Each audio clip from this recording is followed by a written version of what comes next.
Kadlad Shiaka Blue. Ito, bibigyan natin ng first impression sa video ito. So, si Kadlad Shiaka Blue, price on marketplace right now is around 1,500 pesos.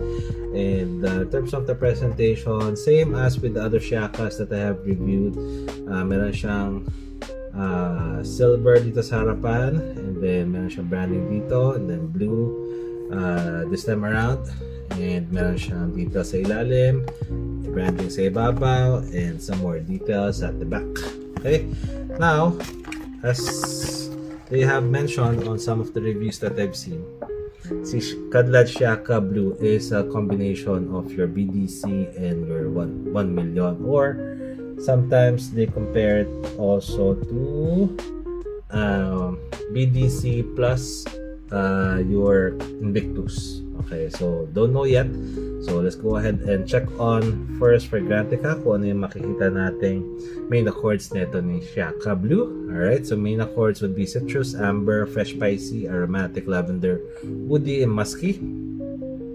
In terms of when to wear, it says here summer, fall, day is the best time to wear this. And in terms of the notes, we have top notes of bergamot, lime, basil, middle notes of lavender, patchouli, amber, musk, and cedarwood would be the base notes. Okay, bottle presentation itself, same as with the other Shiakas as well. Medyo meron siya mga parang spikes for additional grip, I guess. May branding sa harapan na Shiaka, and then sa ilalim may Kadlad na nakasabi. Silver color, blue sa ilalim, blue sa ibabaw. Atomizer is silver, same as with the sprayer. Okay, medyo para siyang pressurized. The more that you press, the more volume of perfume comes out. Okay, so ito na. Naamoy ko nga dito, medyo BDC yung kanyang opening. Right, na citrusy, pagka-bergamot, lavender, yan. Tapos, may pagka-musky and cedarwood nga yung naamoy natin. I can't spell the basil here. Medyo may patchouli na konti. Pero, medyo hindi ko maintindihan tong amoy na to. Para siyang plastic. Plastic na, alam niyo, nasusunog na plastic.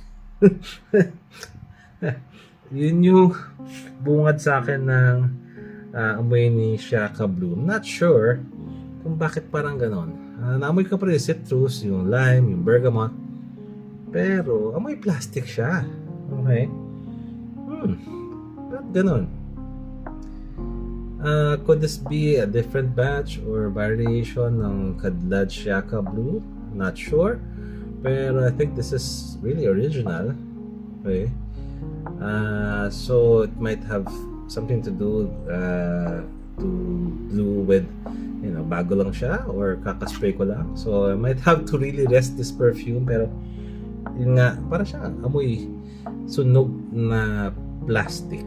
Ayan, kung nakaamoy na kayo na nasusunog na plastic. Yun, meron siya. Para siyang plastic na laruan na nasusunog. Yun. Okay, so, I wouldn't be giving a fair comment right here. Probably I need to really rest this perfume. Pero yun na muna ang ating sasabihin. Citrusy, amoy may bergamot, amoy may lime, amoy may lavender, pero medyo amoy plastic siya sa opening. Might be, I think, kailangan natin rest si Shiaka Blue. Alright? So, I'll come back with another review of Shiaka Blue. I'll let it rest probably for a few weeks, and then I'll let you guys know kung magbabago ba yung kanyang scent profile or scent DNA. Okay? So, that's it for now. If you have any questions or suggestions, please leave a comment below, and I'll make sure to get back and reply to your comments. Thank you so much for watching, and I'll see you again soon. Bye!